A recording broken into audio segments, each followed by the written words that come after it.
Et on nous a toujours dit que l'Union européenne ne donne pas d'armes létales. Et ce qu'on donne en Ukraine, ce n'est pas des armes létales. Est-ce que la vie d'un Ukrainien vaut mieux que la vie d'un Sahélien?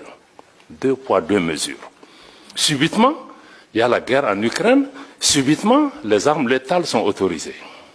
Et les Sahéliens qui sont morts par milliers, qui a ça sur la conscience de ne pas avoir fait ce qui est nécessaire, et de venir aujourd'hui accuser le Mali de dire oui, mais vous travaillez avec la Russie, vous ne travaillez pas avec moi, etc. Vous me tournez le dos.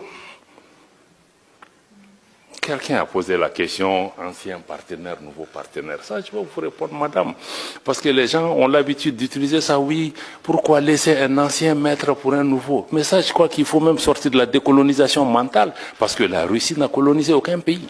Il ne faut pas comparer des choses qui ne sont pas comparables. On parle d'anciennes puissances coloniales qui ont des habitudes qui ne sont pas parties. Maintenant, nous cherchons la sécurité pour notre pays.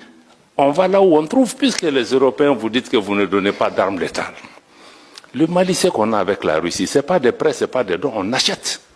Ils nous vendent.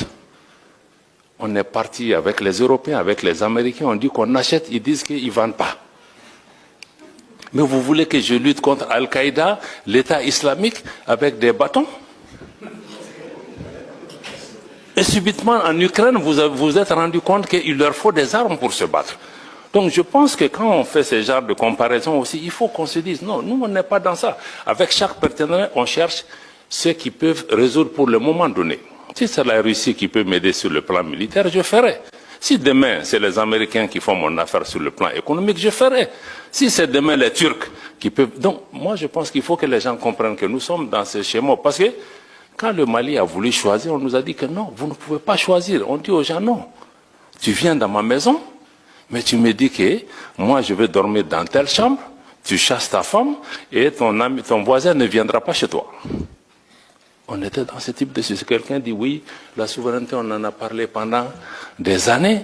Ce n'est pas un concept nouveau. Mais ce n'est pas un concept nouveau parce que l'Afrique francophone n'a pas grandi, elle est restée adolescente. Elle n'a jamais été décolonisée. Pourquoi on a 6 coups d'État dans des pays francophones et pas dans des pays anglophones? Ça, ce sont des questions de fond qu'on doit répondre. C'est pourquoi nos pays en sont. C'est une honte pour nous que 60 ans après les indépendances, on parle même de souveraineté. Parce qu'on ne l'a pas. Ni monétaire, ni économique, ni politique. Donc je crois que ça, il faut vraiment intégrer ces éléments dans l'élément. Je crois que tu as parlé aussi de crédibilité, c'est ça. Quand on dit au pays démocratie, ceci, mais nous voulons tous la démocratie. Le Mali a été un modèle de démocratie avant de tomber là où nous sommes tombés.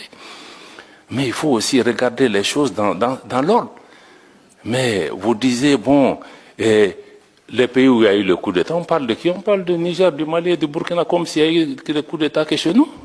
Mais les autres là, il s'est passé quoi? Pourquoi personne ne s'interroge? Pourquoi personne ne s'interroge l'absence d'élection en Ukraine? Pourquoi?